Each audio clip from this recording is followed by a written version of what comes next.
Hello, students. In the last lecture, we were discussing about the graph theory, and as we have seen, that graph theory is important because we can solve many of the real world problems with the help of a graph, which we face difficult in solving analytically. That means if we are going to prepare the equations and then we try to solve them, then it's like a tough scenario. But with the help of a graph, we can simplify the problem and we can use the approaches for solving the graph. Okay, and hopefully we are going to get the solutions. Okay, so for example, again, I'm having a problem statement. Okay, and this problem statement is given as choosing a dress combination out of all given categories could be thought of a perfect scenario related to a graph problem. Okay, that means I need to choose a dress combination. Okay, out of all the given options available to me. Okay, so how to perform this task? Let's see. Here is your combination of the dresses. All right. So the point is either you can have the cap and then the shirt, okay, and the pants and this cap and this shirt and whatsoever. Okay, so combination of various items, this is how we have prepared a graph for it. Okay, that means what are the possibilities available to us. Here we are making it sure that you can collect these items with this combination, and this will be your expectations. That means we are going to choose a dress combination out of all the given categories. So what are the possibilities, what are the combinations? Okay, so writing the things, it's better that we can create a graph. Okay, so here's the cap, red cap, and then this is the green shirt, and this is yellow pants, and somehow what this is a combination. Either you can have this combination or that combination or whatsoever. Okay, so we have simplified this thing on the basis of a graph. So if we choose each item from the category, like one from the cap and another from the t-shirt and so on, we would end up in n possible options. Okay, so the constraints we have here is each category has only one limited number of resources, and we would have a decent amount of combinations. Okay, so either if we give the constraint, this is overall combination which has been given in the graph. Okay, overall, you can choose red cap with this green shirt, with this blue shirt, or either this white shirt, or black t shirt, or brown t shirt, whatsoever. Okay, you have been given an option that you can apply this thing. So I suppose to check out in this graph that every item is connected to every another item. You can see that every item is connected to every another item. Okay, however, if you have been given a constraints, okay, the constraints that here we have each category for only one resource. For example, either I am having one cap only, or this one white cap, and this is your another cap. Okay, only one from each category. Now you need to perform a combination that which will be best possible for me to have. Okay, the cap, the t-shirt, and the pants. Okay, so in this case we would use a graph to showcase the different category in each node and relationship between them via ages. Okay, so writing in a form of an equation, that will be much more complicated. Instead of that, I am available with this one option. These items are there, these categories are there, and in this diagram, I have shown the combination for all of them. Okay, so the idea behind the nodes and the edges is known to everyone. Okay, I've already told that a graph is a combination of the vertices and the edges. All right. So if there is no node, then obviously you can't have that particular category. Okay, if there is no node at each item or each category, for example, the red cap is a node, and the green trouser is also a node. And if we want to connect, if we do connect a red cap with your this white shirt or green shirt or a blue shirt, that means I can have a combination of both of them. Okay, if we don't have the edge between these two nodes, then obviously we don't have a combination of these two items. Okay, so it's quite clear. So graph theory is helping you in understanding the logic, okay, relationship between the various items which are you wish to choose. Okay, so the vertices or the nodes are representing the items, Okay, and the edges is representing the relationship between them. If we do connect these items with an edge, that means I can have a combination of these two items. And if there is no edge in connection between the items, then I can say sorry, I don't have a combination of these. Okay, so this is one of a simple example of selecting the items. I already told you yesterday that social network, okay, if I need to represent a network, a relationship, which we are having right now, which in the world which we are living right now, that is a social networking. Okay, so we can represent it with the help of a graph, and graph is only the simplified thing to show the relationship in a social networking. Okay, so the thing is, here you can check out the graphical notation. Okay, you are a friend, your friend is a friend of someone else, so you can have a mutual connection. Okay, so I need to show the mutuals. All right, so every of the user profile, every of your profile is a node. And if you want to, or either you are having friends, social networking, if you are having friends, okay, if you are having connections, all right, so I can have an edge between you and your connection. Okay, and if your friend is having another friend, another connection, so there is an edge between your friend and his friend. Okay, so your friend will be mutual connection between both of you. All right, so here you can see a graph. That means uh, it's a complex network. Actually, it's a complex graph, because if I need to show the relationship between the various people, graph is only the factor, graph is only the concept with the help of which I can show it. Okay, so here you can see that there are various nodes, various profiles, and how they are connected to each other via means another profiles. If there is a connection, I can show an edge, and if there is no connection, then there will be no edge. Okay, so this is the graphical representation of a social networking. So that's why graph is very much important. Okay, if I would have been told to write an equation for all these things, so it will be very much difficult to, without graph and writing just only the equations to show the connection, it will be very much difficult. Rather than just plot a graph, you will understand in a simple terms that what is an vertex, what is an edge, and how the things are connected to each other. All right, now in case of social network, we're gonna ask the question: how many friends this person John is having, and how many mutual friends are between this person and that person, or Katie and the Milan. Okay, by seeing the graph, we can tell them. Okay, now we have already checked the types of graph, the various types of graph: undirected graph, directed graph. Okay, in general, if I do create a graph like this, it's undirected, because there is a no edge which has been pointing to any of the node. Okay, so if I am not specifying the directions between the nodes, this is called as undirected graph. Okay, so here I am having vertices 1, 2, 3, 4, 5, 6. These are the vertices or the nodes, and I am having the edges between these vertices. So it's an undirected graph. Okay, now this graph can be used to represent different cities, and edges show the bidirectional roads between them.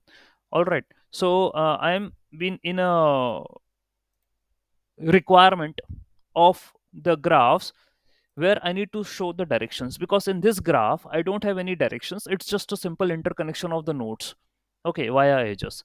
Now the case is in undirected graph, directed graphs have an orientation or a direction among the different nodes. Okay, that means here the path has been given that from this node to this node I need to choose this particular path. That's the direction. Okay, that means if you have an edge from the node A to B, you can only move from A to B. Okay, here there is not a case that you can move from 1 to 2 only, or either 2 to 1 only. I don't have any direction. See, direction, that means only that particular path of movement is applied or applicable to you. Okay, if you don't follow that particular path, obviously it's not an directed graph. So here it's an undirected graph and you can move anywhere. Okay, it's not specific. But here if I would say this particular graph, okay, that means I can only move from 1 to 2, I can only move from 1 to 3. There is no choice that I can move from 3 to 1 directly. There is no choice. Okay, so directed graph is something is giving you the direction, and it's letting you know that from where you can move or you can follow up the edges. All right. So here you can check out that I can move from 3 to 4 and 4 to 3 back. Okay, there is an edge between them. It's showing the direction, but I can't move from 3 to 1. Okay, there is no edge which has been showing you this direction. Okay, so unlike in the previous example, we consider the nodes as cities and we have a direction from the city 1 to 2. Yeah, from 1 to 2 we are having a direction. All right, that means that we can drive from city 1 to city 2, but we cannot come back to city 1. There is no edge which is directing from 2 to 1, or either 3 to 1 also. There is no edge. All right, so that's an issue, but it's a representation of a directed graph. All right, so because there is no direction back to the city 1 from 2, we have to closely examine the graph, that we can see the cities with the bad direction. Okay, that means examples that in a 3 and a 4, we can see that this is bi-directional in nature. So if 3 is a city, 4 is a city, I can go to the city 4 via 3, and I can come back to city 3 via 4. Okay, so directed. Weighted graph. Now, if I do assign some weights to the edges, that means if I do assign some numerical values to the edges, then it comes under a category of weighted graph. All right, so there are many graphs which are having edges, okay, which contain a weight associated to them. It's a real world application. Okay, that means it can be considered as a cost, it can be considered as a distance, it can be considered as any quantity. All right, so if I am having this kind of graph, okay, you can see that this is an undirected graph. I don't have any direction available here. You can see there are various vertices, okay, with different colors, and they are connected to each other via edges. Okay, and on edge you are having some numbers: 3, 7, 1, 10, 5, 8, and etc. Okay, so these are called as the weights. Okay, so 3, 7, these are the weights. Okay, that means either it's a cost, either it's a distance, either it's a quantity, anything according to your problem statement. Okay, so these are considered as the weights of the graph. So the weighted graph can either be directed or undirected. It's not mandatory that I have created undirected graph, so it's only consists of the weights. Weights can be anything, it can be assigned to any of the graphs. Okay, so the one which we are available in this example, it's an undirected graph. That's what I have shown to you. So we can represent a relationship as a triplet UVW, which shows that edge is coming in, where it goes, and the cost for it. Okay, so uv, okay, from where to where the edge is coming and what is the weight of it. All right, so in our this example, if you want to travel between the two cities, that is green and the orange, okay, you can see that this is green and this is the orange. Okay, so I can have like this triplet: green comma orange comma 3, because the weight between the green and the orange is 3. So I can write like this. All right, so here they have mentioned a cost, that means from traveling city green to orange is the $3. Okay, or I can say that the distance between green and the orange cities is 3 miles or 3 kilometer or whatsoever. Okay, so we can define there: green u comma v is your orange comma w weight is your 3. Okay, so this is how we can assign. All right, we can have more elaborated example. Okay, we can have some more elaborated example, and this example can be like for let us consider that if I need to travel to city pink from green, city pink from green, so where is the pink? Okay, so I need to travel from green to pink, either what routes I can choose. Okay, from this green I can go to orange, and from orange I can go to pink. So you can see that the total cost will be 3 plus 7, 10.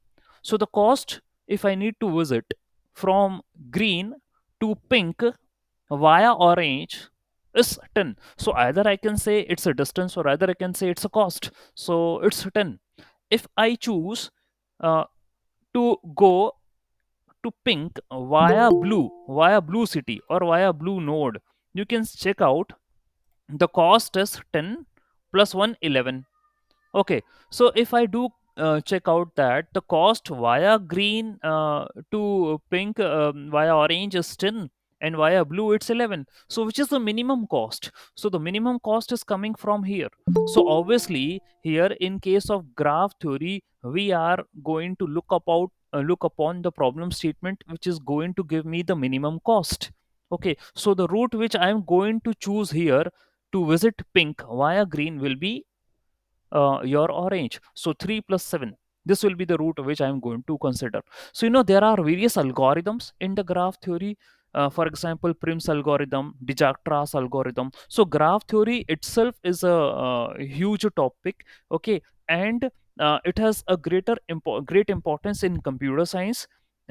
So, the point is, we are going to represent the things with the nodes or your vertices. We do connect them with the edges, and we find the minimum cost, minimum path, okay, minimum distance.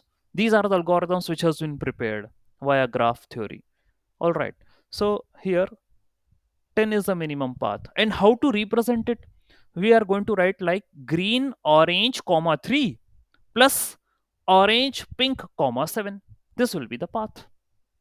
All right, in case if two vertices are not connected to each other, okay, then we can say the distance between them is infinity. Okay, there's no connection, then the distance is infinity. All right, so that's what it has been mentioned here. If you want to travel to one city to another city, we need to look out for the routes. Okay, if the weights are the cost between the cities, we would have to check out. Okay, whatever be the minimum cost, I'm going to select that. All right, now special graphs. Tree. Okay, tree. It's Tree is again a graph. It is again having a greater importance in your data structures of computer science. So tree is a graph without any circuit, without any loop. Okay, so you can see it's a tree like structure. This is also a tree like structure, and this is also a tree like structure. A tree is a graph without any cycle, without any loop, without any circuit. That means there is no closing. You can't see that any graph which has been closed. Okay, here this graph is closed. You can see that it's a closed graph. It cannot be a tree. It's just simply a graph. However, a tree is a graph which is not closed. Okay, this graph, it's a tree. This graph is also a tree, and this graph is also a tree. Okay, that means it is an undirected graph with no cycles, and it has n nodes. So the number of edges which will be present here for me will be n minus 1 edges. Okay, n nodes and n minus 1 edges. This will be your tree like structure. All right, so you can see that. Okay, ki, in our graphical, if you want to represent a tree, these are few representations.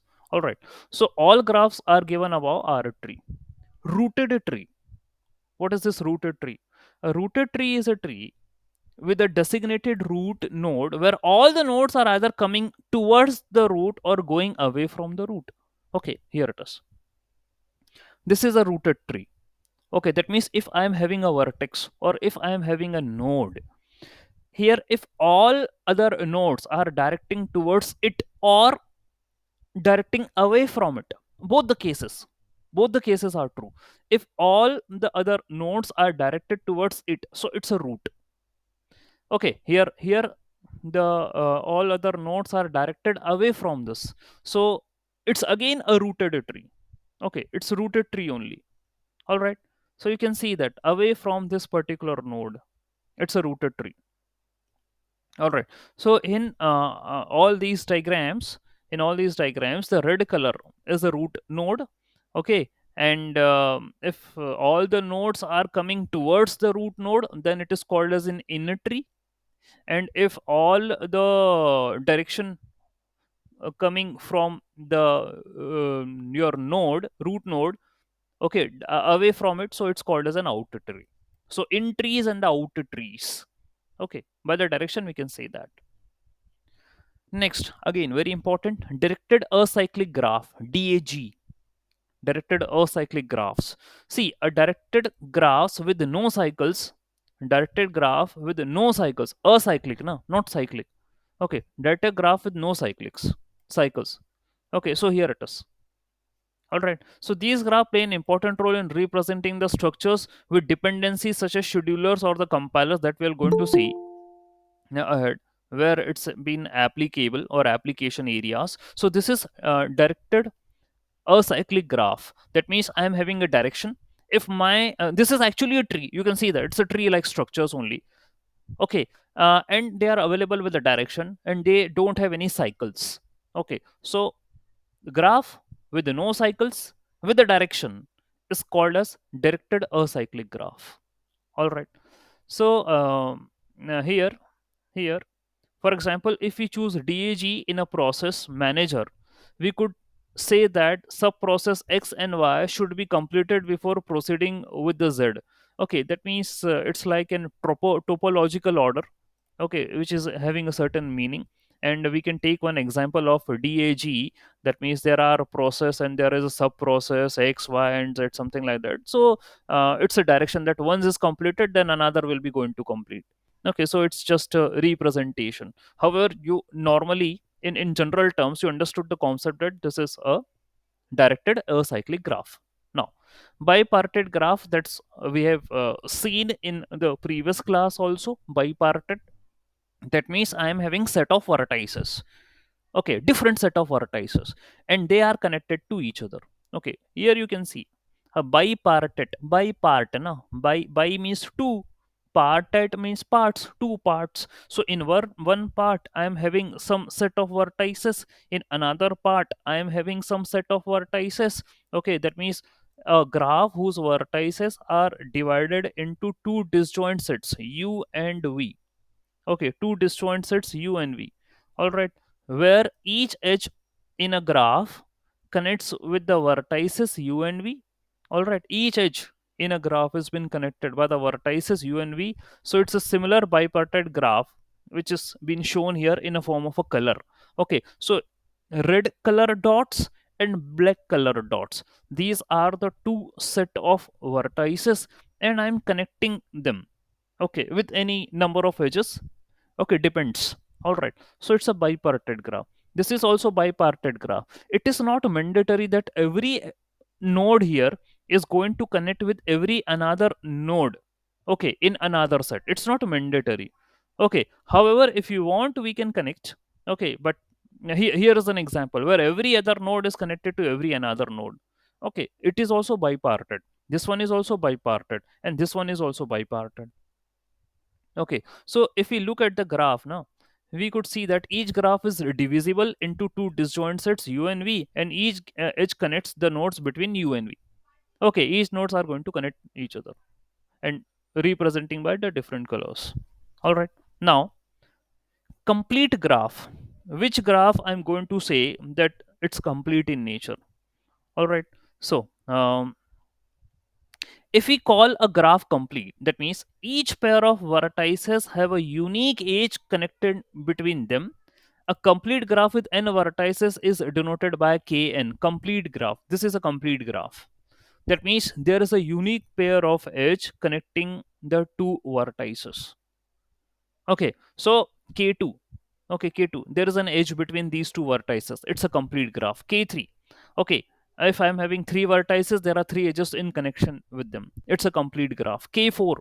Okay, that means I'm going to look out for unique pair of edge. So in these two data points, in these 2 points, okay, I'm having a edge. This two I'm having a edge. This two I'm having a edge. This two I'm having a edge. And between these two also I'm having an edge. It's a complete graph. So every combination of the nodes or the vertices, if there is a unique edge connecting between them, then it is said to be a complete graph. Okay, so k5, k6, k7, it's a complete graph. All right, so the complete graphs are considered to be the worst case graphs because of the number of edges to be traversed. Because the reason is, now it's been told that you are going to have an edge between every pair of vertices, unique edge. So if I'm having many vertices, so obviously there will be many number of edges, obviously. So the thing is, so it's an complex in nature. You can see that k7, when I am available with 7 vertices, so you can see that how many edges are there. So it's already a complex network. All right, now Representation of graph. Now the thing is, how I'm going to store a graph in the memory, how to represent a graph. Okay, so till now we have seen the different types of graphs, how to make a visualization of those graphs. Now if I want to write them into some mathematical either in a form of a matrices or some mathematical notations, if I need to write them. Okay, so how to do that, how to represent them. So representation of a graph. The first representation is adjacency matrix. Adjacency matrix. Okay, what it is? See, the efficient way to use a matrix of size n cross n when n are the number of nodes. Okay, so you can see a graph here. A, B, C, D, E. These are the nodes or the vertices which are present in my graph. Okay, I need to represent it in a form of a matrix. Understand, it's very much important, because if you are going to solve a graph now, so the best thing is you need to represent a graph in a matrix format. Okay, so here I am available with a graph and I am representing it in a mathematics. So you can see a, B, C, D, E, these are the vertices or the nodes. I am going to write them here in a row and I am going to write them here in a column: A, B, C, D, E. Okay, if there is an edge between the vertices, I am here going to notify it. Okay, for example, if I do consider A, okay, is there any edge between A to A? No, I wrote 0. Is there any edge between A to B? Yes, there's an edge between A to B. Its weight is 4. I assigned 4 here. Is there any edge between A to C? Yes, there is an edge. I assigned a value 3 to it. Okay. From A to D, nothing, 0. From A to E, no, nothing. Because check the direction. A to E, there is an edge, but it's from E to A. It's not from A to E. Okay. So I just ask, I cannot go from A to E. Okay. So here it's 0.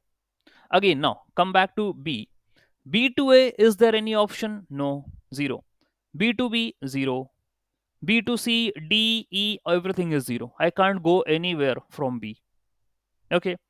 Now let's consider C. From C to A, 0. C to B is also 0. C to C is also 0.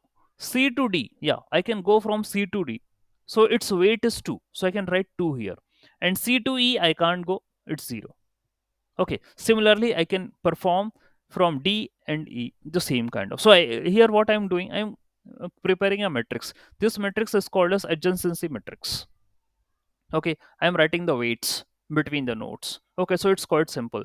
So in the above, I am available with a directed weighted graph. It's a directed weighted graph and its corresponding adjacency matrix. So the matrix is of size 5 cross 5, because the reason is I am available with the 5 nodes in total.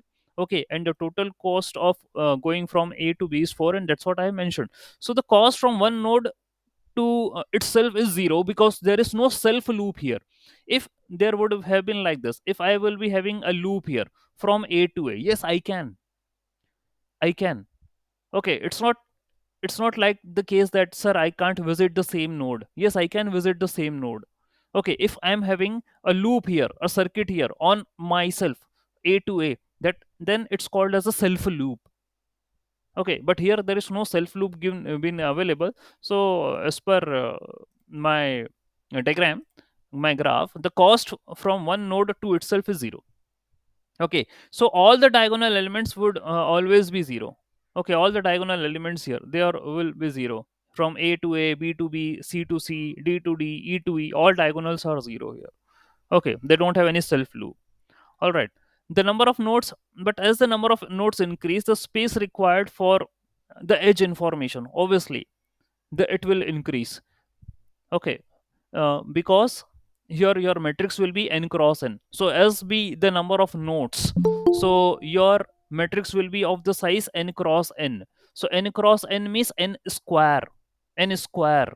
Okay, so you can see, for example, if you are having 10 nodes, so the information required for saving will be 10 into 10, that means 100. For example, if you are having 20 nodes, so you will be having 20 into 2400. Okay, you can see if the nodes are increasing, the required information to store in the memory is also going to be increased here. So it's getting complex in nature. All right, so the number of nodes increase, the space required to keep track of the edge information would increase exponentially. Okay, so if most of the edges don't have prior information, it will end up into a sparse matrix. A sparse matrix is a matrix which where I am having only zeros and ones. Okay, where most of them are zero. Most of them are zero. That's called as a sparse matrix. If there is no information of edge between the vertices, then obviously I need to write zero for them. No, I don't have any information. No, so let me write zero, zero, zero, zero. So if you are if any of the matrix, if I'm having more number of zeros, then it's said to be a sparse matrix. Okay, so this is adjacency matrix. Okay, I can have adjacency list also. What does this mean? Now, instead of representing the graph in a format of a matrix, I'm going to represent it in the form of a list. So list is actually a part of a data structure. It's a concept of data structure. I will help you in understanding. See, again, I'm having a graph. Okay, 1 2 3 4 5, these are the nodes. Okay, and obviously they are connected with some edges with some weights assigned to them. Okay, so here I'm going to store the information instead of matrix. Better to store the information in a form of a list. How it's going to do? For example, let us consider the node 1. Okay, so from 1 I am having an edge to connect to with a weight 9.3. It's mentioned here. From 1 I am having an edge to 2, its weight is 9.3. Okay, and what's next? And 1 to 5 also, 1 to 5 also, whose weight is 3.6. Okay, so from 5 and its weight is 3.6, it's mentioned. If I do consider 2, so from 2 I am going to connect 1 by weight 9.3, it's available. Okay, so list, what does this list means? List is having information and a direction. Information and a direction. Okay, so here 1 to 2 means I am saying that there is an edge between 1 to 2, and what is the weight? 9.3.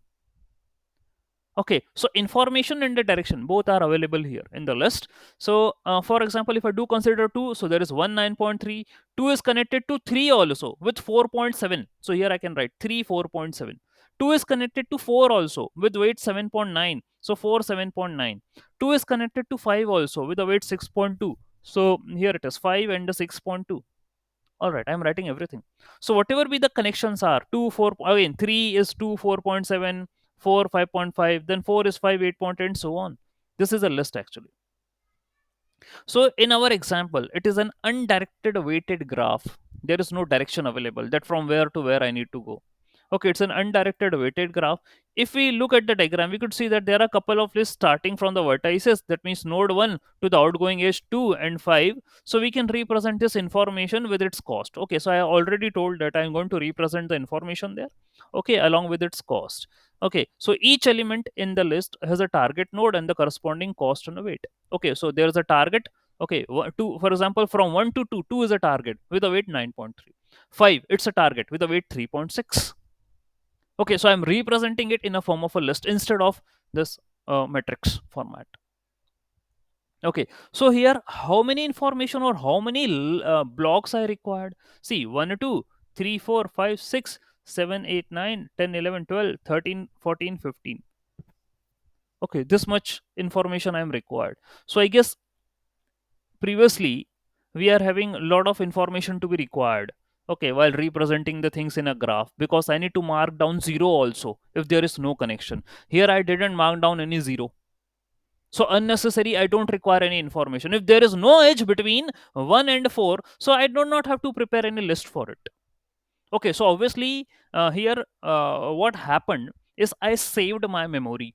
My memory has not been utilized for unimportant information. Okay, if there is a connection, I can put up the information. One is connected to 2 and 5, there is a list. There is a list information for it. For other nodes there is nothing.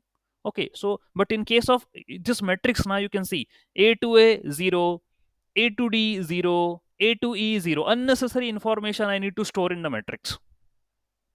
So it's complex in nature. So list is one of the solution. All right. So adjacency list is an efficient mechanism, efficient way or a technique to store the graph information. If it is a sparse, that is, if we take less memory as compared to the adjacency matrix. Obviously, we've understood. Now, edge list. Edge list, what does this mean? See, an edge list is a way to represent a graph simply as an unordered list of edges. Unordered list of edges. Okay, that means again the thing is it's a triplet notation. We have just checked this thing above only in this lecture only.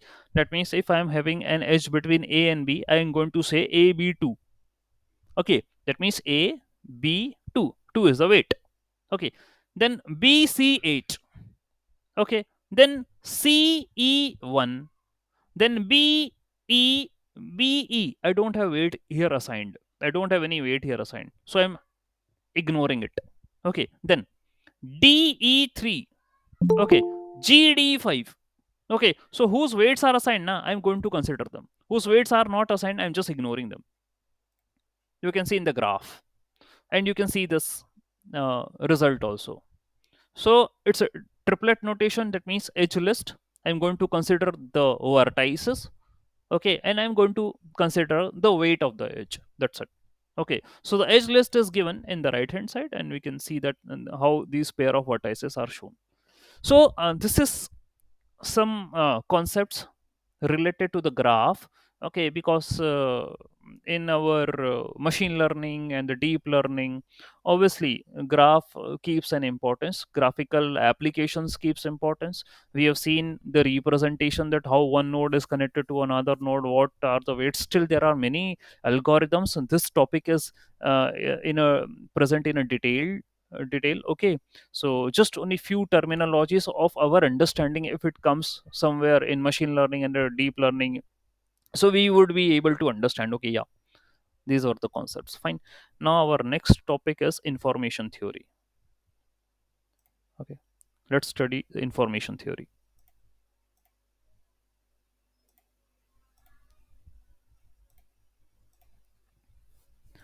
All right.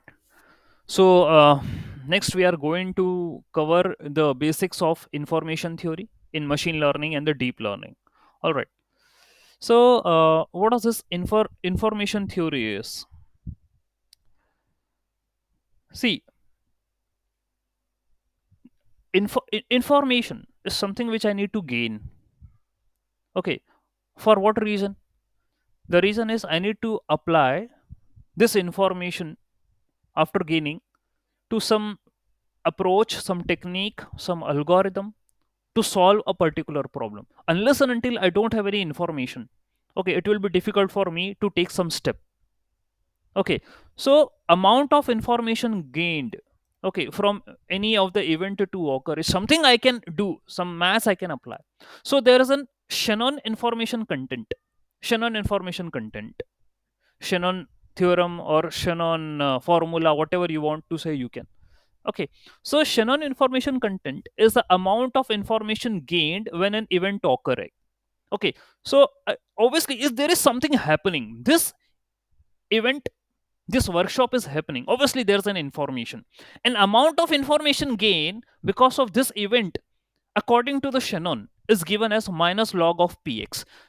Okay, minus log of px. So here x is all the events, here is x is all your events. So for example, let us consider, if a coin shows head all the time, if, you are tossing a coin, and the result is coming head all the time, whenever you toss the coin, every time it drops and it gave me the result as head.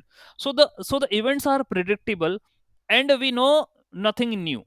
Okay, we don't. Okay, see, the event is predictable now. Every time I'm tossing the coin, it's head only, so it's not the information which I'm expecting. Okay, it's already predictable. So if I toss the coin, either it give me head, either it give me tail. That's it. That means I can predict the results. So therefore the information content is zero, it's not been important at all. If the coin is unbiased, okay, if the coin is unbiased, see what I'm trying to say, you understand. If you are available with the coin, and if the result is always head, so that means there is no information required. I know that the result will always be head. Now if the coin is unbiased, that means there is a chances, there is a probability that I can get tail also. Okay, so now I require the information. So this probability distribution is uniform and it's mostly unpredictable on whether it is a head or a tail. So definitely the information which I will be requiring is something important for me now. Okay, so information theory is something, an event is going to occur and there are various possible chances in that event to get the result. So definitely I will be in a requirement of the information. For example, if I do roll a dice, okay, if I do roll a die, so there is a chances to come 1, 2, 3, 4, 5, and 6. Who knows? If you roll a die, any of the outcome can come. So for that reason you need an information. Definitely there also information is important for you. All right. So that makes this information theory important in computer science, because the information content can be used as a number of bits to encode the information efficiently. Okay, so the probability of getting head and probability of getting tail is 50%. So the information theory, according to the Shannon, its value is minus log of px. That means probability of x, that is probability of x is 50%, that is 1 by 2. So minus log of 1 by 2, that is equal to 1. Okay, that is equal to 1. So I require one bit of information to store whether I'm going to get a result as head, whether I'm going to get a result as tail. So one bit of information is definitely I require to store this information. Okay, I hope you understand. Because if something which is constant in nature, I don't require the information now, because I know that result will always be tail or a result will always be head. Or if I am having a die where every face one is there, so if I roll a die every time one will come, so I don't require any information. But if it has six faces and six different numbers are being marked on it, so obviously now I require an information, and that will be minus log of 1 by 6. Why? Because probability of getting 1, probability of getting 2, 3, 4, 5, or 6 is 1 by 6. Okay, so now I can put this thing into information. Ix, that will be equal to minus log of 1 by 6. Okay, same case as we did with the your coin. Okay, now x is a random variable, you know that random variable. Okay, we have studied about this random variable in case of your discrete and the continuous. Okay, and it holds a value derived from a random process that is called as a stochastic process. Okay, that means the face value in rolling a dice or the total number of heads after flipping a coin 20 times. That means what is the value? What is the value if I do roll a dice? Okay, that will be assigned to a random variable because I'm performing some random operation. No, some random event is going to occur. So any outcome can come. It's a random variable. No? Any outcome can come. So it is used to hold a value derived from a random process. All right. So the value of x can be modeled with a distribution px. Okay, and we have seen Gaussian distribution. For example, let x hold the total sum of rolling 10 dice. Total sum of rolling 10 dice. You roll 10 dice. What is the total of all the outcomes there? Just add them. That will become under Gaussian distribution or normal distribution. You know that normal distribution, Gaussian distribution. Yesterday also we have a good discussion that it's a bell-like structure and it's symmetric in nature, and where mean, median, mode all are zero. Yesterday only we did studied in the class. Okay, so now here it is. Here they gave, okay, your random variable will be p, and it's been assigned like this as per the Gaussian distribution, where nu is your mean and sigma square it's your standard deviation. Okay, so random variable, you would be you should know that, and we have already studied this in the probability section. Okay, discrete and continuous. Entropy, I hope this word has been well known to you all. Okay, again it's a part of information gain only. Entropy, it's a part of information gain. Okay, so entropy h is a measure. It's a measure the expected information content of a random variable. Okay, so how much information I can extract, I can expect from a random variable, that is called as an entropy.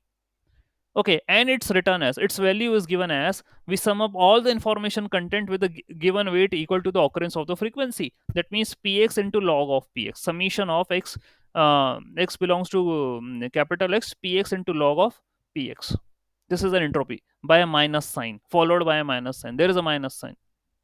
Okay, so if I flip a coin, the the probability of getting head is 1 by 2, the probability of getting tail is 1 by 2, so the entropy is minus 1 by 2 into log to 1 by 2. That is, px is the probability of getting head or tail. Okay, and minus log 1 by 2 is as per the formula you are writing here. So px log of px, so getting head probability 1 by 2, so 1 by 2 multiply by log of 1 by 2, minus sign is already there. This is for the head, and if I want to include tail also, so 1 by 2 log of 1 by 2, minus sign is still there. So this is your entropy. Okay, so entropy is summation, sum of all the events, in which I'm going to have px into log of px. So log of px, you already know, it's an information gain, Shannon formula. Minus log of px is Shannon formula. So if I multiply px with a log x followed by a summation and a minus sign, then it's called as an entropy. Very much important. It's all, again, entropy, it's information gain only. Entropy is a concept which is based upon information gain only. All right. So entropy establish a lower bound of the average bits to encode the events with a probability distribution p. Here the average content is 1 byte. That means we need an average of 1 bit to encode an event. That means we are going to store the information. Okay. So how many bits I am going to require to store the information, that is defined by the entropy. Okay. So here it is. Here the result is coming to be 1. Okay. That means this much information, this for me information gain I found with the entropy for an tossing of a coin getting head or either getting tail. Okay. Now cross entropy. Cross. So let us suppose cross entropy H, PQ. PQ. Measure the expected number of bits to encode X with the distribution P using an encoding scheme targeted for distribution Q. Now this is something silly definition or something, sir, complicated, sir, what it's looking like, that expected number of bits to encode x with the distribution p using for encoding scheme targeted for distribution q. So obviously here we are having two distribution, one is p and one is q, and we are looking forward for the number of bits which are required to encode x. Okay, encode x, a random variable.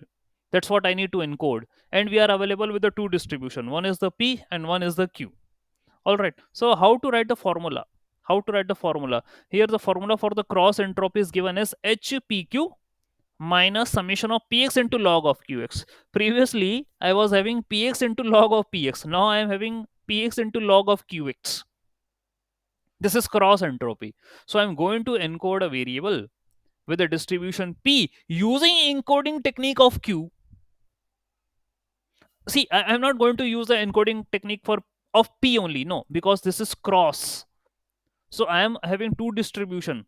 One is P and one is Q. So the expected number of bits to encode X with distribution P using encoding scheme targeted for distribution Q is given as like minus Px into log of Qx, Px Qx.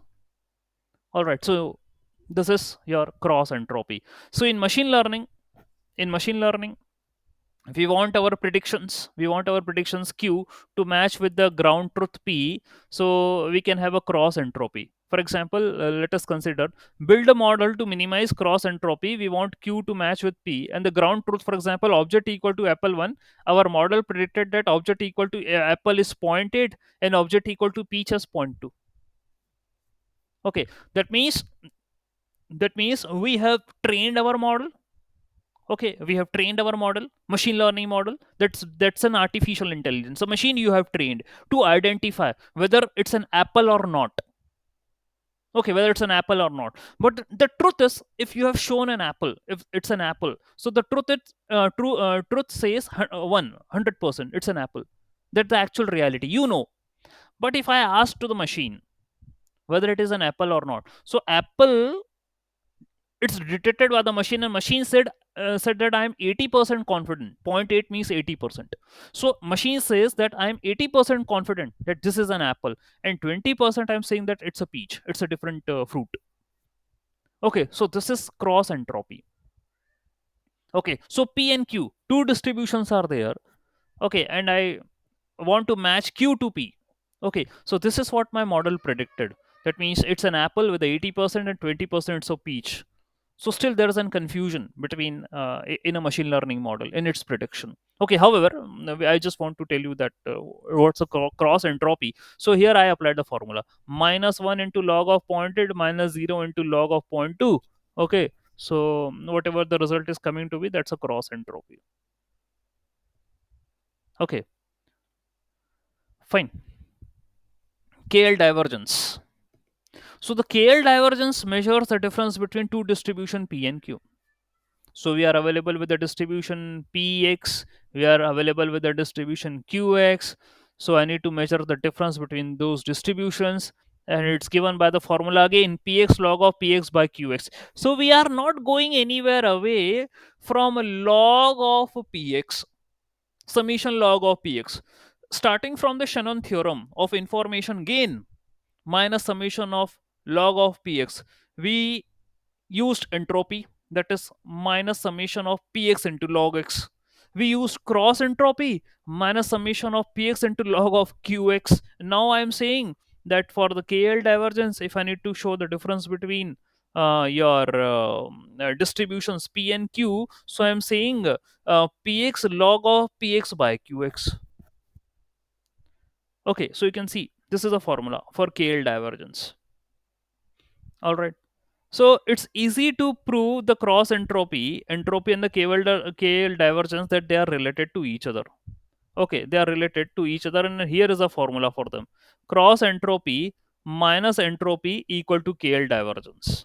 This is the formula. This is the relationship. Because if I do solve this equation, you know that log of a by b is equal to log a minus log b. So if I perform this thing, log of a by b, it will be log of px minus log of qx. And if I do multiply px inside, so it will be px log of px minus px into log of qx. So px into log of px is your entropy, and px into log of qx is your cross entropy. So entropy minus cross entropy equal to KL divergence. That's what I have written here.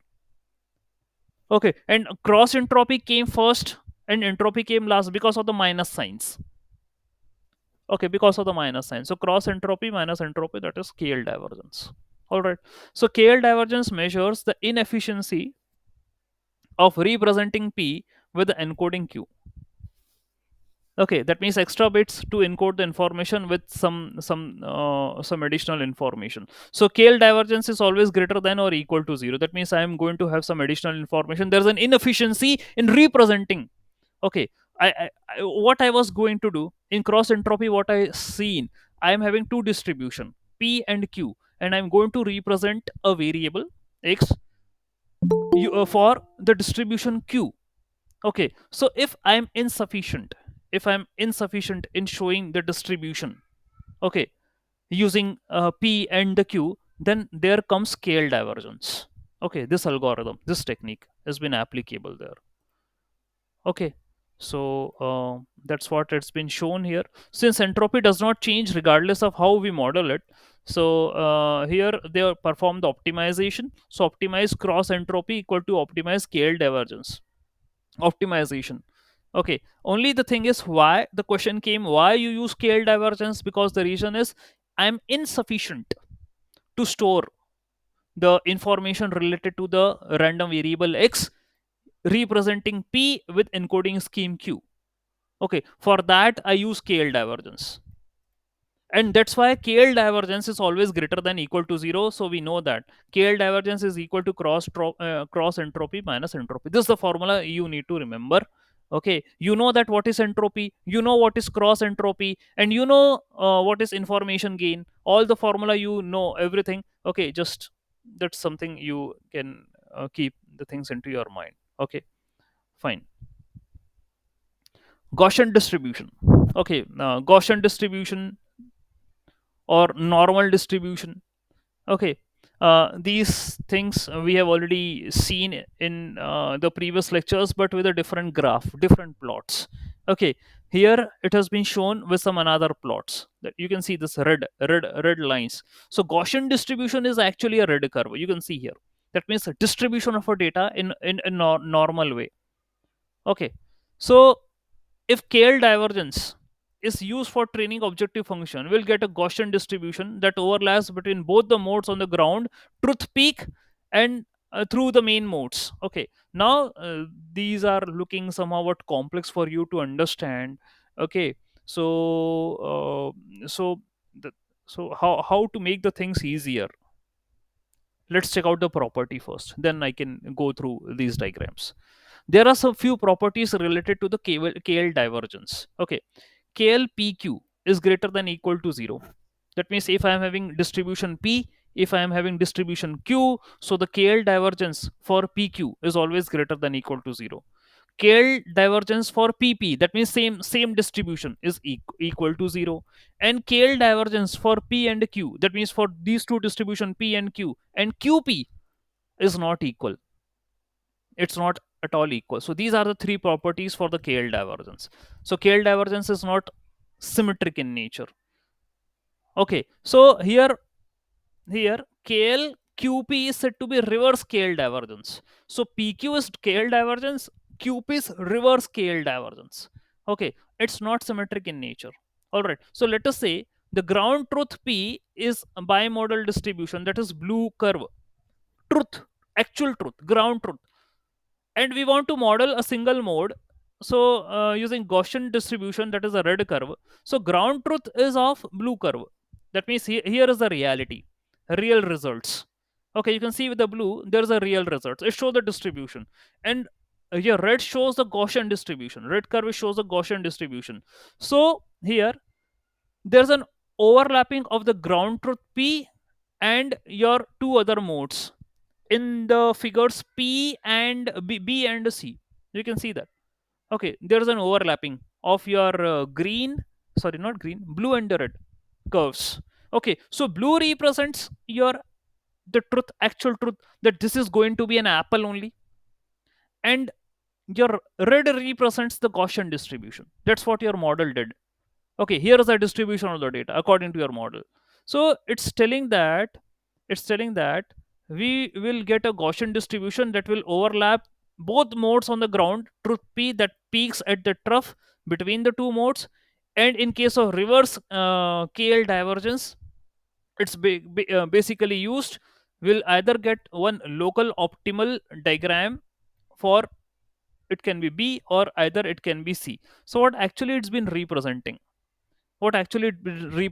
still you might have some confusion. Sir, you told blue with the ground truth, red with the Gaussian distribution, there is an overlapping, and we have seen two overlappings. Overlapping I have seen here, one overlapping I have seen here. So might be they are representing different classes. Okay, that means I am having bimodal distribution. Bimodal means one this distribution, one this distribution. So there is an overlap of red with one time this distribution and one time this distribution. So it's just telling you that this is the divergence, this is a possibility of the distribution. Okay, so for KLPQ, we want QX to be non-zero if PX is non-zero. Obviously in KLPQ, what is the formula? What is the formula for KLPQ? Here is a formula. Okay, that means px into log of px upon qx. Here is a formula for KL divergence. So the thing is, or I would say ex log of px upon qx, ex log of px upon qx, where ex is the entropy. This is the entropy. Okay, entropy multiplied by log of px by qx. This is your KL divergence. So qx should not have to be zero. Okay, qx should not have to be zero. Something we never expect to be zero. Okay, so if px is non-zero, we don't want q to be zero. And if p is zero, we want q to be zero. That's what is mentioned here in the KL divergence. Okay, so here Only the part is, only the thing is, probability of the denominator should not have to be 0. That's what I'm going to say. And the value of KL divergence, it should be greater than, it should have to be greater than 0. Okay, because there is some additional information I require, there is some additional bits I require to store the information which has been not processed or done by P and Q.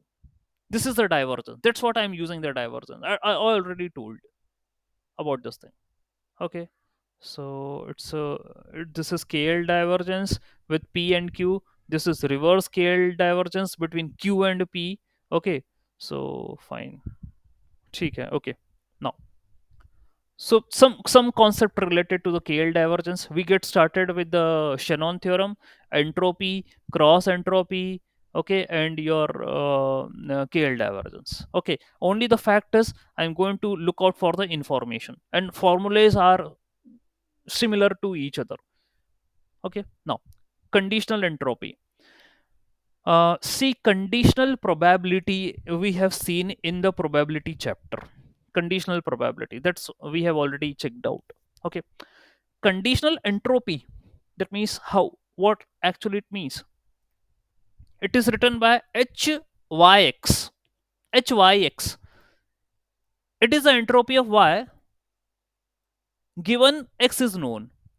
In case of conditional probability, now we are also having the same thing. We are writing HAB. That means B event is occurred. I know the probability of B. It has occurred. And I'm looking forward for the probability of A. Same here also. That means I'm looking forward for the entropy information. I want to gain the information of Y. And X information I already have. The information of X is I already have. And I'm looking forward to find the information of Y. This is called as conditional entropy. Okay, so if y can be separated according to x, this is the weighted entropy for a separated groups. It's calculated as something like this. Okay, this is your conditional entropy formula. Hyx is equal to pxy log of pxy upon px. Okay, and in other terms it's written like px h of yx equal to x. So please don't get confused. Here is your formula, main formula. Hy by x is that means it's equal to minus summation of pxy log of pxy upon px. So every time my formulas are looking same, I started with log px. For entropy, I multiply px with log px. For cross entropy, I multiply px with log qx. For KL divergence, I told ex minus of ex log of px upon qx, or I would say cross entropy minus entropy. That is my KL divergence. And here also the same thing for conditional entropy. Here it is minus px log of px upon px. That's it. This is conditional entropy.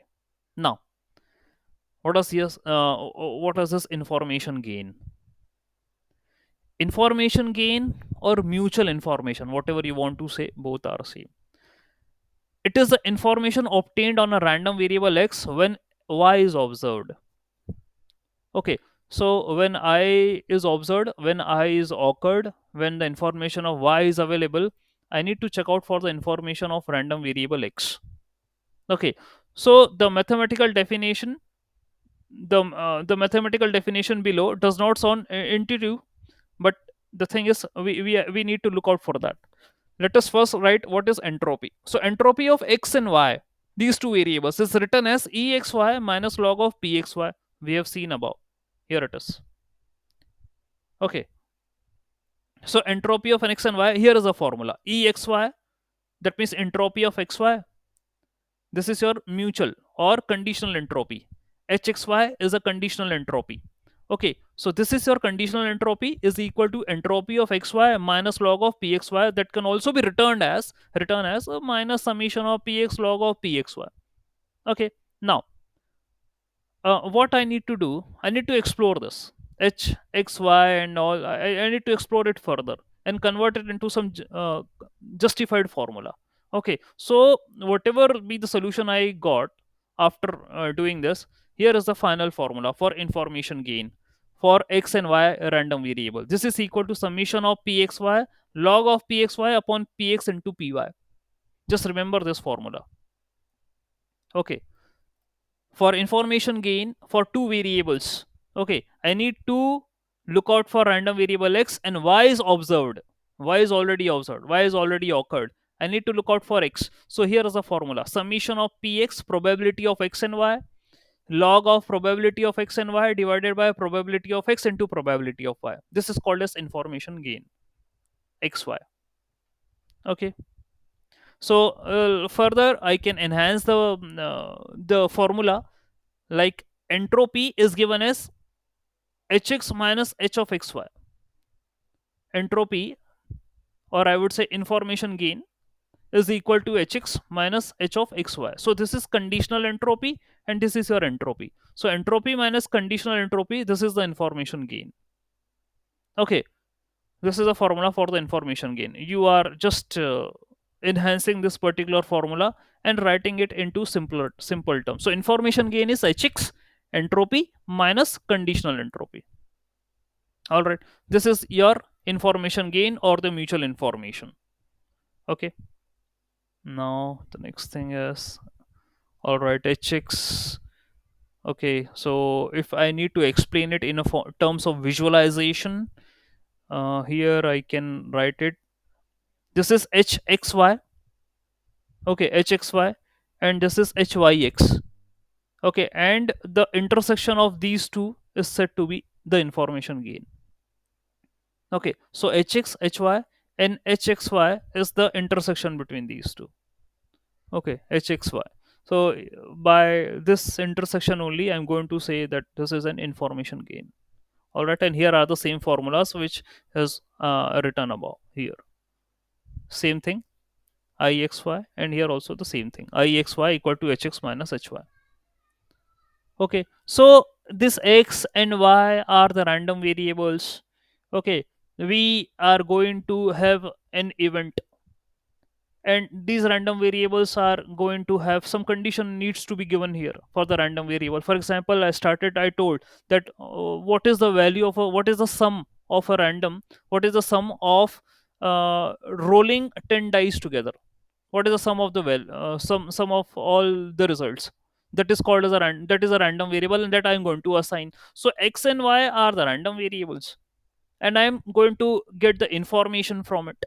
Okay, because if my event is not fixed that this is the outcome only I'm going to get, I need to apply information gain technique.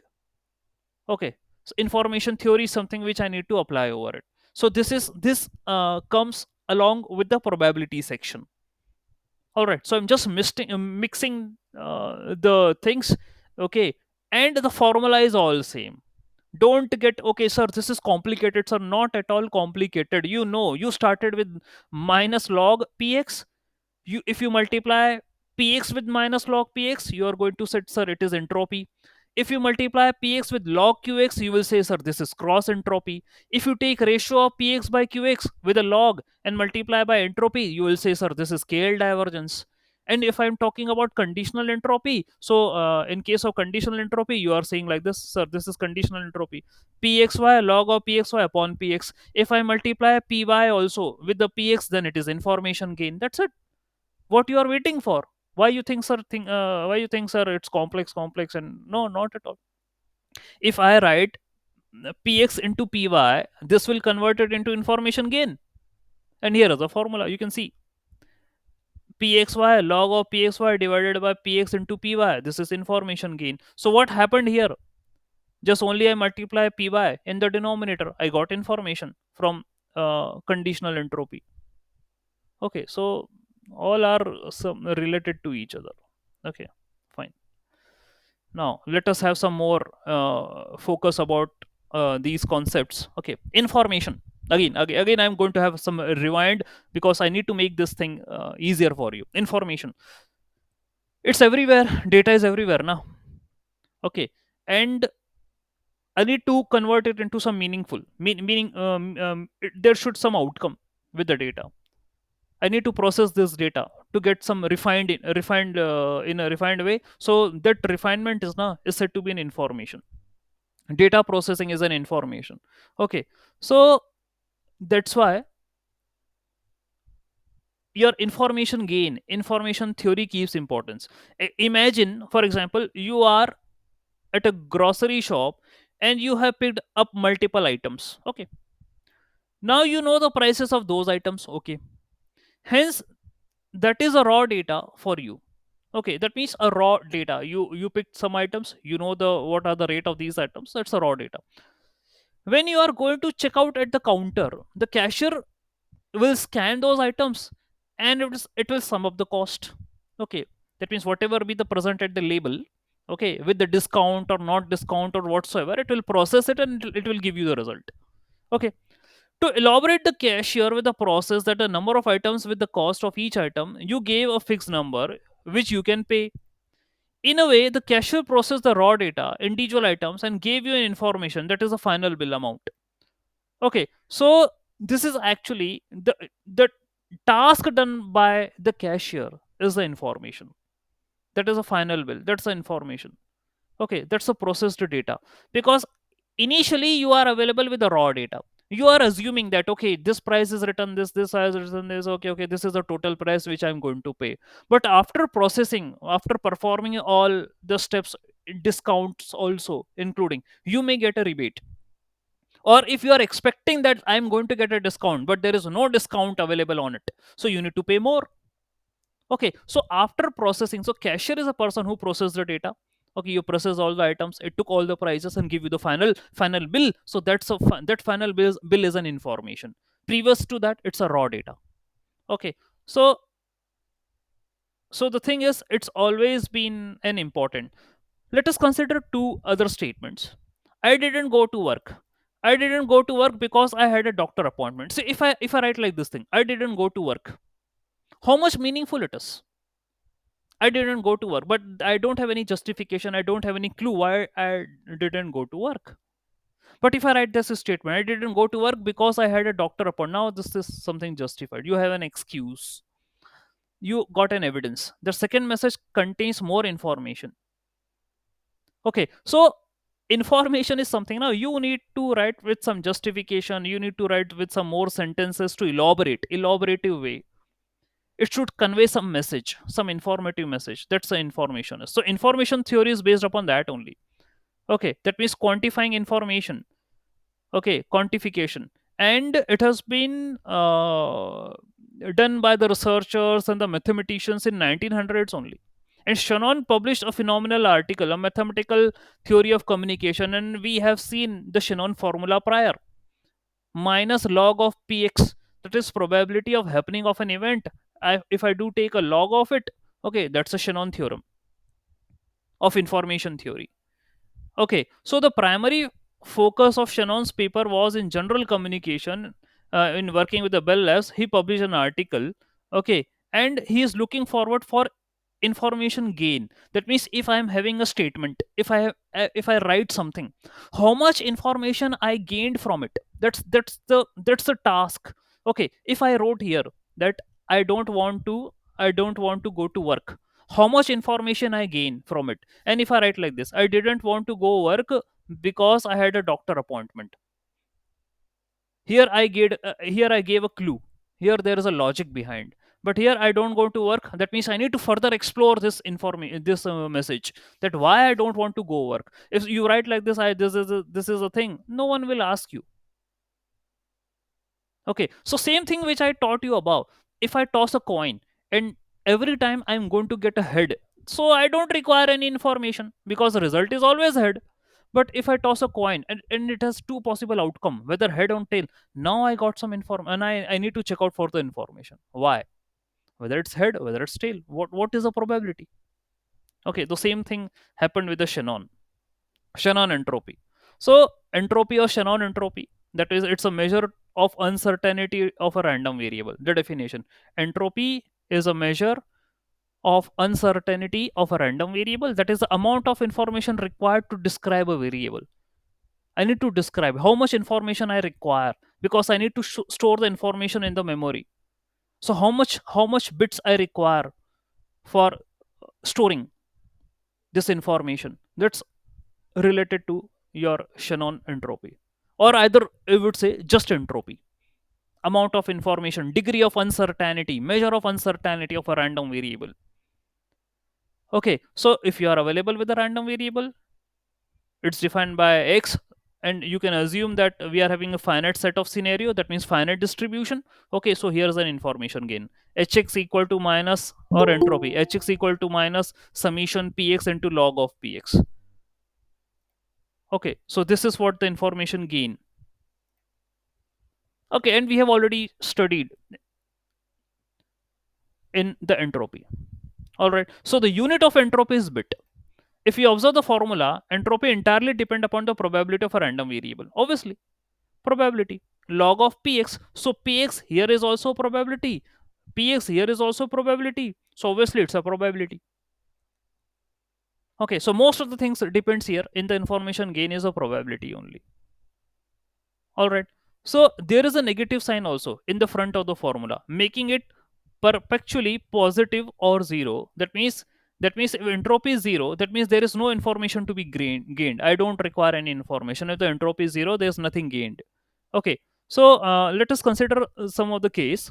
If you do toss a coin, now again I'm showing you some mathematical examples to understand the entropy. If you are tossing a coin, there are two possible outcomes: either you are going to get head or either you are going to get tail. So the probability of head is zero point 0.5, probability of tail is zero point 0.5. Okay, so here if you are going to write it, hx equal to minus probability of head into log of probability of head plus probability of tail into log of probability of tail, you have got the result 1. We have seen that thing in the previous or in the our example ahead. Okay, so this is what your entropy is. This is the formula how you need to apply. That's what we calculated. So here entropy is 1 bit. That means you require 1 bit to store the information, whether it's going to be head, whether it's going to be tail. Okay, so that depends upon your coin outcome. Okay, so this is the concept which Shannon told or described, and it understood that how long does a message need to convey its value completely. If I do right, I will not come to office. That's obviously I need further information. Why? If I write like I will not come to office today because I am sick, okay, so that means my statement is giving much information to me that why I'm not coming. All right, so here Shannon entropy, it's a concept that tell you how long does a message need to convey the information its value completely. Okay, let's proceed ahead. Joint and conditional probability or entropy. Okay, we have seen, but we are again elaborating with the different examples.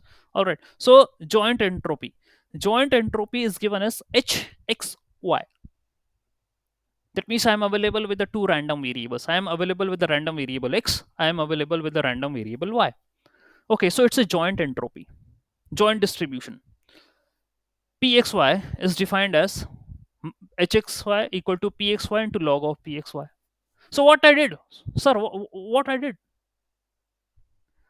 previously, when I am available with one variable, I am simply writing px into log of px.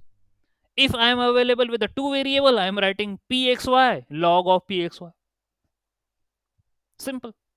It's a joint probability, a joint entropy for the two random variables. So this formula is all same. So here I am writing the probability of xy, and here I am again writing the probability of xy with the log. This is joint probability. We can also express this in a form of an expected value written like this: minus e log of pxy, minus e log of pxy. This is expected value. E is an expected value. Okay, so this is joint probability. This formula stands for the joint probability. And what is conditional probability or conditional entropy? This is joint entropy. Okay, and what is for conditional entropy? Here is the formula for the conditional entropy: px h of yx. Okay, and we have seen already conditional entropy, the formula for it. That is pxy log of pxy upon px. That is your conditional probability or entropy. Okay, or either I can write like this: minus e log of py by x. So let us have some understanding. You will say, sir, formula is, sir, some confusion still we do get by just seeing formula. So let us try with some example of conditional entropy. Consider a study where subjects were asked, first, if they smoked, drank, or didn't do either, if they had any form of cancer. Now, conditional entropy. If they smoke, drank, or didn't do either. If they smoke, they are having cancer. If they drunk, do they have a cancer?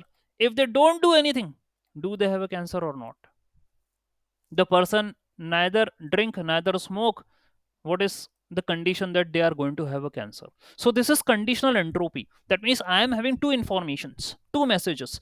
One message says if they smoke, drunk, or neither they don't do anything. Okay, so either they are having any form of cancer or not. So this is conditional entropy.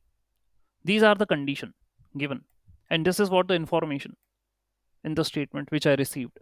Okay, so here let us make a table. This will be much more helpful for you to understand, and then we are going to do some maths over it. Okay, so here, if I just put the questions response to the two different discrete variables, cancer, yes, no, yes, no. So smoking, there is an activity, there is a cancer. If a person is smoking, cancer, yes. If a person is smoking, yes. Smoking, yes. Alcohol, no. Okay, neither, yes. Alcohol, yes. Alcohol, yes. Smoking, no. Alcohol, yes, and neither you. So this is what a table.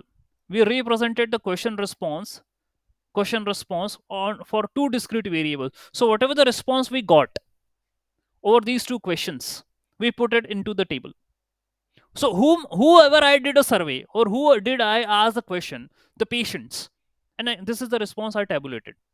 They smoked, they told, yes sir, I am smoking, I am having a cancer. Another person said, yes, I am having smoking, yes, I am having cancer. So one person said, alcohol, you take alcohol, no, no, I don't have any cancer. Neither smoking, neither I am going to take alcohol, yes, I am having cancer. So this is a survey done, and this is a tabulation I did. So according to the data table, on the left of the data table, you can see there are 10 subjects which answered the questions. So we have three different possibilities: either smoking, either taking alcohol, or neither alcohol nor smoking. Three possibilities. Okay, so activity 1, I call it 2x. The second column represents whether the subject has a cancer, variable y. Yes, whether having cancer or not, variable y. So this is an activity and this is a cancer. Okay, yes or no. All right, so there are two possibilities for the cancer, either yes or either no. Okay, and three possibilities for the activity: smoking, drinking, neither smoking nor drinking. Three possibility for activity. Okay, so let's create a probability table of this scenario. I hope you understood this table. This is a scenario given to me, and I need to check out the probability. Okay, how to create a probability table via this table? How to perform the calculations? Let's see. Smoking, yes, 3 by 10, no 1 by 10. How I wrote this thing? Okay, let's check. Uh, s- Smoking. What are the total number of entries? 1, 2, 3, 4, 5, 6, 7, 8, 9, 10. Okay, I am available with the 10 entries. Okay, uh, and number of activity are three: smoking, drinking, and neither smoking nor drinking. So number of activity are three. Okay, I divided the outcomes, that is a cancer, into yes and no. Okay, that's what I divided here. Yes and no.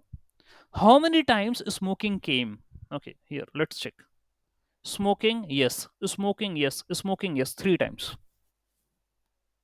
Okay, three times. And how many times no comes with the smoking? Okay, here it is. Smoking, no. One time it came. Oh, so update the table. 3 by 10. That means three times yes came for the cancer out of 10 entries total. And one time no came out of total 10 entries. Okay, so 3 by 10 and 1 by 10. Now check out for the alcohol. How many times yes came for the alcohol? Okay, alcohol, no. Okay, one time no. Alcohol, yes. Alcohol, yes. So 2 times, and alcohol, yes, 3 times. So out of 3 out of 10, okay, came yes for the alcohol. And 1 out of 10 for the alcohol, no came. Okay, updated my table. Neither. Okay. So neither, okay, no, 1 time, and neither, yeah, 1 time, yes. Okay, so 1 by 10, 1 by 10. So this is the probability table. So if a person is smoking, what is the probability that a person is going to have a cancer? 3 by 10. What is the probability that the person is not going to have a cancer? 1 by 10. Understand with this table simplified. It's simplified. If a person is smoking, what is the probability of having a cancer? 3 by 10. Yes. What is the probability of not having cancer? 1 by 10. If a person is having alcohol, drinking alcohol, probability of getting cancer? 3 by 10. Not getting cancer? 1 by 10. Neither smoke nor alcohol, probability of getting cancer? 1 by 10. Not getting cancer is also 1 by 10. This is the probability table. Now we need to calculate the value of marginal probability px. So what is this marginal probability of px for all the possible values of x? Marginal probability. So here for the marginal probability, they performed px equal to your 4 by 10 for the smoking, 4 by 10 for the alcohol, and 2 by 10 for the neither. Okay, this is your marginal probability. Calculate the marginal probability px for all the possible values of x. All the possible values. So uh, 3 plus 1 is 4. So just write here equal to yes plus no.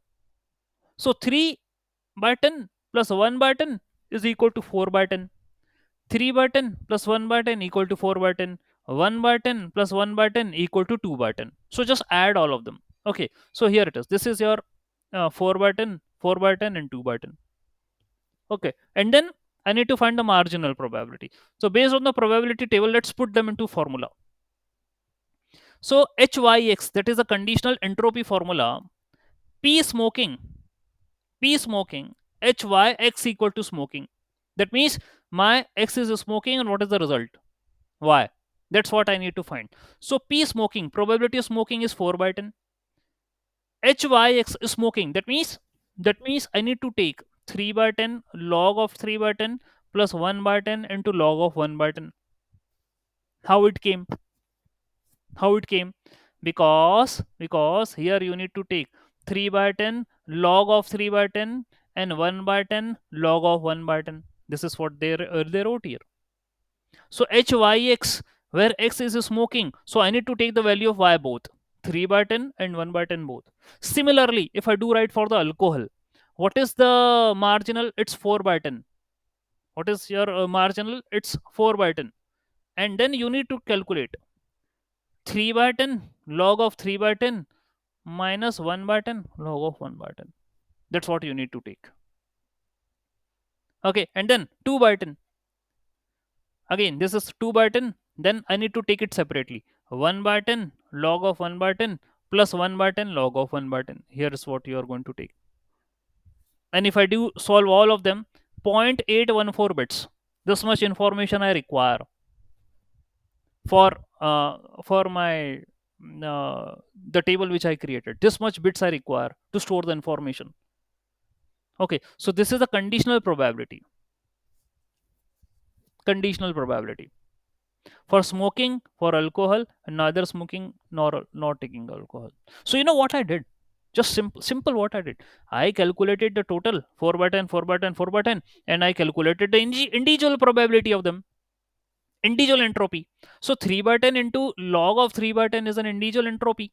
1 by 10 into log of 1 by 10, it's an individual entropy. So I calculated the individual entropy of for the smoking, individual entropy for the alcohol, and individual entropy for neither, both of them I calculated. All right, so this is your conditional entropy. All right, that's what the formula says. Conditional probability in the above example, or conditional entropy, whatever you want to say, you can. Next is a relative entropy. Okay, so we have seen this relative entropy in case of KL divergence. Okay, and you know that what is KL divergence? Cross entropy minus entropy. Okay, so this is a formula for your KL divergence, summation of px log of px by qx. Okay, this is, or either it's called as relative entropy. So relative entropy is somewhat different as it moves from random variable to the distributions. It's a measure of distance between the two distributions. So KL divergence is only the measure of distance between the two distribution. So that's called as a relative entropy. Okay, so here is what the formula given to you, and we have already checked out the formula in our above explanation. It's a relative entropy. So relative entropy is always non-negative. That means it can be zero if p and q both are equal. We have seen in the KL divergence, if we are having your relative entropy can be zero, but it cannot be negative anyway. But and zero will, it will all anytime it will be zero when we are having p and q, both the distributions are same. If both the distribution p and q are same, then it's going to be zero, else it's not going to be zero, else it's going to be greater than zero only. Relative entropy. And we have also seen that relative entropy pq is not equal to qp. We have seen that in case of your divergence, scale divergence, pq is not equal to qp. It's not symmetric in nature. The distance of the distribution is not symmetric in nature. We have seen this thing. Okay, now let us take an solidify concept. If you are available with the x, one random variable whose values are 0 and 1, and I need to consider the distribution p and q between x. Okay, so p0 is 1 minus r, p1 is r, q0 is 1 minus s, and qs is s. So this is the probability. Okay, probability of happening of an event to get the zero outcome is 1 minus r, and probability of getting 1 is r, and probability of getting 0 in case of q distribution is 1 by s, and probability of getting 1 in q distribution is this. So I just put the formula here: 1 minus r log of 1 minus r upon 1 minus x plus r log of r by s. This is relative entropy for p and q. Okay, so you will be available with the probability of your distributions p and q, and this is what you need to put up in the formula and get the results. All right, so we can solve it. All right. So if R and S both are equal, for example, if the R and S both are equal, so the value of the relative entropy will be zero. dpq and dqp both will be zero. Okay. So if we take different values, for example, R equal to 1 by 2 and S equal to 1 by 4, so you can have a consideration for the different values. So I put the value here. All right, 1 minus 1 by 2 log of 1 minus 1 by 2, that is for R, and this is for s. Okay, we are just putting the values here, just putting the value of relative entropy here in the formula for one, just randomly selecting the values 1 by 2 and 1 by 4 for r and s. We are just randomly doing it, and here is what you are going to get the results. Okay, by solving it. Point to information I require here, and for dqp 0.188 bit I require to store the information. It's already told that it's not symmetric in nature. Qp is not symmetric to pq. Okay, so the amount of information which you require for storing is obviously different in nature. Okay, so if both r and s are equal, so the result will be zero. If both are different, so these are the two different bits which I require to store the information. All right, so here the things are quite simple. We have applied the formula. This is the formula. Okay, this is the generalized formula. We have used this 1 minus r log of 1 minus r 1 minus s plus r log of r by s. You can further explore this formula. Okay, in this particular way, both are same. dpq and dpq both are same, and r and s, what are r and s? These are your values. Okay, for getting you are having a random variable 0 and 1. These two are the values for the random variable 0 and 1. So what is the in distribution p, what is the probability of getting 0? It's 1 minus r. What is the probability of getting 1? It's r. What is the probability of getting 0 in q distribution? It's 1 minus s. And what is the probability of getting 1 in q distribution? It's s. Okay, so that's what you are getting, and we applied the formula. All right, and we can check out the results. All right, so here they are. Fine. Now, mutual information. What does this mutual information means? See, mutual information is a measure of amount of information that one random variable contains about another random variable. Mutual information. Okay, we very well know that. For example, if any of the student doesn't comes to the class, okay, and if a teacher asks, whom the teacher will ask? Whom the teacher will ask? For example, there are two people who are being a good friends. Okay, there are two people who are being the good friends. So if the teacher asked to whom that why your friend doesn't come, so why they have been asking to you? The reason is the reason is uh, because you are friends, you are good friends, so obviously mutually you have conveyed the information among each other. So that's the case. So they will the teacher will ask to you why your friend didn't come. You say, sir, because of this reason. So mutual information, one variable, the amount of information that one random variable contains about another random variable, that is said to be a mutual information. All right. So the thing is, in mm, that's a technical definition of the mutual information. Alternatively, we can also say that it is defined as a reduction in uncertainty of a random variable due to knowledge of the another variable. Uncertainty of one variable due to the knowledge of another variable. Obviously, we are looking here for only for finding the uncertainty only now. So if I am available with the uncertainty or the information of one variable, I am going to calculate the uncertainty of another variable. Okay, so degree of uncertainty, freedom of no, that particular variable, that's what I'm going to find. So it's a mutual information. All right, so let us consider two random variable x and y with a joint probability pxy. This is a joint probability of two random variable x and y. Okay, pxy, and marginal probability mass function px and py. That means they are individual probabilities. Px and py are the individual probabilities, and pxy is the joint probability for them. All right. So the mutual information ixy is the relative entropy between the joint distribution and the product distribution. It's written as like this: pxy upon log of px upon px into py. That we have already seen. Okay, that we have already seen in above topic only. That is the information gain. So what I did in conditional entropy, you are writing like this: pxy log of px upon px. That's what you are writing in conditional probability. And if I multiply, there also I told the same thing. There also I told that if you multiply py with the px, now it will be like an information gain. That's called as a mutual information. So remember, uh, you you started, again I'm saying, you started with log px. Okay, log px.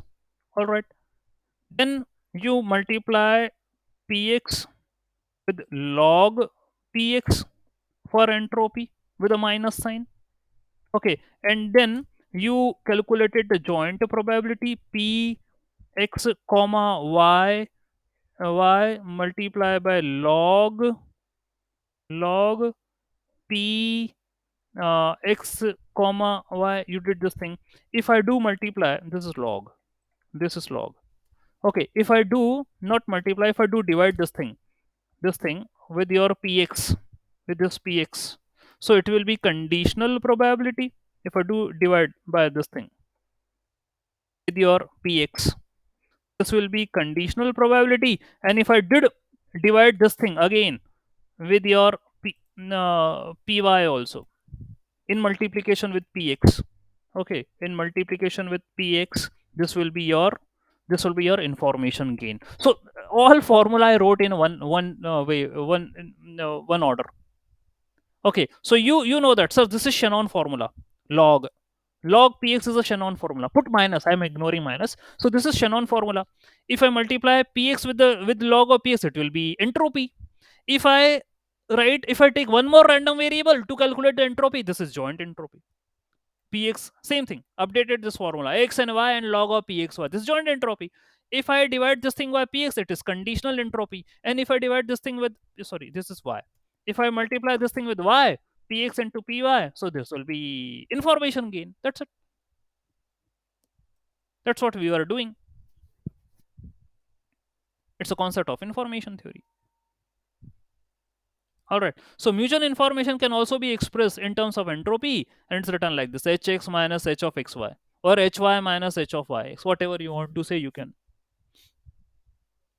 Okay, you can and we have seen this thing above only. Okay, this writing ixy is equal to hx minus hxy or hy minus hyx, whatever you want to write, you can. All right. So from the above equation, we can see that mutual information is a reduction of uncertainty of x due to the knowledge of y. And this curve means the this Venn diagram. Okay, we have checked out the relationship. This diagram, that is, one is for hx, one is for hy, and the intersection between these two is the information gain. Okay, above only just relationship between the mutual information, relationship between the mutual information and the entropy. We have seen this diagram, this one diagram with the colors, with the different colors. Okay, so it's an intersection between these two. This is hxy. Okay, this is hx and this is hy. Okay, and this is your ixy. All right, this is your information gain. So don't get just confused with anywhere. You know about this thing. If you know this thing, definitely you are going to solve any kind of problem related to the information. What I'm talking in for entropy, what I'm talking joint entropy, what I'm talking conditional entropy, what I'm talking about the information gain. And here is a generalized formula for information gain. Okay, fine. Now let us take an example to understand much more better. Smoking, drinking, neither. Okay, let us take one more example. So the point here, like, we can use the example of smoking, drinking, neither, with having cancer. That means I can use this hyx equal to 0.8144 bits. I have already calculated hyx is 0.8144. Here it is, hyx. We have a calculation of this thing in above. Here it is, 0.8144 hyx. This is a conditional probability. Okay, so what I can do with this? To calculate mutual information, what to be applied? I require some more terms, hy in this case. Okay, so hy is equal to minus log of py into log py. This is entropy, na? Hy is the entropy of y. So entropy of y is calculated by minus of summation of py into log py. You know that what is the probability of y? Probability of y. Okay, and log of py. All right, summation I need to take. So 7 by 10 and 3 by 10. 10 is the total number of cases. 10 is the total number of cases. And 7, that means for 7, that means how many times yes I am having and how many times no I am having. Okay, so 7 and 3. 7 and 3. That's what I'm taking. Okay, in the table you can find it out. In the table it's been mentioned. Okay, 3 plus 3 plus 1. How many times yes are there? 7. And 1 plus 1 plus 1. How many times no are there? 3. So that's what I did. 3 by 10. Sorry, 7 by 10 and 1 by 10. That's what I'm going to calculate the probability. So not probability, entropy of y. Here is entropy of y minus summation. So first I took for yes. So 7 by 10 log of 7 by 10 plus 3 by 10 log of 3 by 10. So it's hy is coming to be here is 0.876. Okay, and after calculating this hy, I can put it into the formula. So conditional probability I already calculated about 0.8184. I already calculated, and hy I just calculated now. This is my hy. So if I need to find the information gain, the formula is hy minus hyx. So here is 0.876 minus 0.8184. So 0.576. This is the information gain. This is called as calculation of mutual information. And either it's not like only y and hyx. If you want to calculate the mutual information, if you want to calculate the mutual information based upon x or x also, we can use another formula, hx and hyx. We can also use, this is alternate formula. Okay, so hy minus hyx, or either I can use hx minus hxy. It's same. Okay, so information, it yields the same results. We can see how knowing the x means for the uncertainty of the variable y. Okay, so that's what our task is in case of your information theory. See, information theory in machine learning, okay, is having few applications related to it. Okay, so if we are working with an algorithm, decision trees, there is an algorithm in supervised machine learning, decision trees. Their information theory is applicable. Okay, entropy. Okay, important concept. Why we read all these things? Because entropy is being applicable there in decision trees. I hope if you have heard this name. If not, I will teach you in the implementation part. Decision tree is one of the algorithm used in supervised machine learning. Okay, to perform classification and regression both. Classification means I'm available with the labels. Given with the labels, I need to classify the labels. And regression means I need to fit the line, data points over a line. Regression. Okay, so decision tree, you know what happens? Tree, no, it's a tree. You have already studied tree. That means I'm having a node and I need to explore it, explore the nodes from those trees. Okay, so here I need to split the data. I need to split the data about some feature.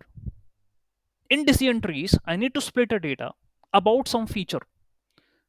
Okay, and splitting will be done about that feature where I require least information. In either terms, in case of decision tree, if I require more information, that means that data feature is having impurity. Okay, so as much as impurity there is, as much as impurity there is, I need to uh, require the information for that. So in my data set, if there is a feature where there is a less impurity, okay, and I don't require much information, I can split my data, because in decision tree na, there will be splitting of the data into various two parts. For example, if I split the data, for example, if you are available with a data set of 10, a data set of 10 features, and at feature number 6, feature 6, you require less information is required. Okay, that means here you are having purity. Okay, purity. So I can split my data set about it, about 6, feature number 6. So there will be splitting the data about for 6, so there will be 5 on other sides. Okay, and it is not mandatory. It's not mandatory that every time the feature number 6 is having less input. No, it may happen that you are at feature number 4.